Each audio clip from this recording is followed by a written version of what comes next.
Hey, what's going on, guys? I hope you're doing well and staying safe. Now, today's message is titled, You Are What You Eat Spiritually. I'm sure we've all heard people say the term, you are what you eat. But when people say this, they're speaking from a physical perspective. They're talking about the things that you feed your body physically. But as a spiritual individual, I look at things from a spiritual perspective. And I believe that it is important that you watch what you feed your spirit. The way we feed our spirit is by the movies that we watch or the people that we listen to or that we allow to be around us. But the area that I want to key in on today is the type of music that we listen to. I used to be the type of guy where I listened to some pretty foul music. I listened to music that had a whole bunch of cussing in it and sexual language in it, and just basically music that glorified money, sex, and drugs, music that glorified the devil. And I swore that I would never be that person, right? I swore that, I would never, talk about women this way, or I would never say these type of things out of my mouth. But I kid you not, the more I began to listen to that type of music, that's what I became. I became the guy that cussed so much. I became the guy that maybe didn't, speak to women the way a man should. I became the very person that I didn't want to be because that's what I was feeding my spirit. And you're in danger of doing the same. As I've mentioned before, words have power. So that means in music as well, because you're listening to a person say what's on their mind or say how they feel.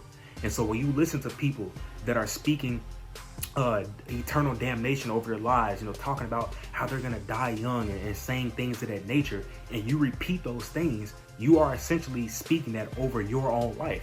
It doesn't matter that you're copying off of somebody else or they're not your original words or somebody else's words that you're just singing along to, but the Bible just simply says that words have power. Their life and death is in the tongue. And so it doesn't matter if they're your original words or not. If you are saying these things, you are in danger of speaking eternal damnation over your life. And so I just want to encourage you to really think about the message behind the music that you're listening to. Think about, what it is that this person is saying, and who does this glorify? Does this glorify God, or does this glorify Satan? Now, don't get me wrong. There's nothing wrong with listening to music that is not gospel. I get tired of listening to gospel music sometimes. I go to church, that's all you hear is gospel, right? When I come out of church, I don't want to hear no more gospel music. I mean, it is what it is. There's nothing wrong with that. But today's music, especially hip hop, it is very formulaic. And in this music, the only thing that is being glorified is money, sex, drugs, sexual abuse, all of these type of things. And it's like, how can you be, a Christian, right? Glorifying God and, talking about righteousness and holiness and all that type of stuff. And then you turn around and you listen to music that advocates the very opposite and promotes the very opposite of God, of holiness, of righteousness, so just be mindful of those type of things. Nobody's perfect. I'm not perfect. I told you where I came from, but I just want to inform you today and just encourage you again to watch what comes out of your mouth, but also watch what goes into your ears as well, and just be aware of the type of things that you feed your body spiritually.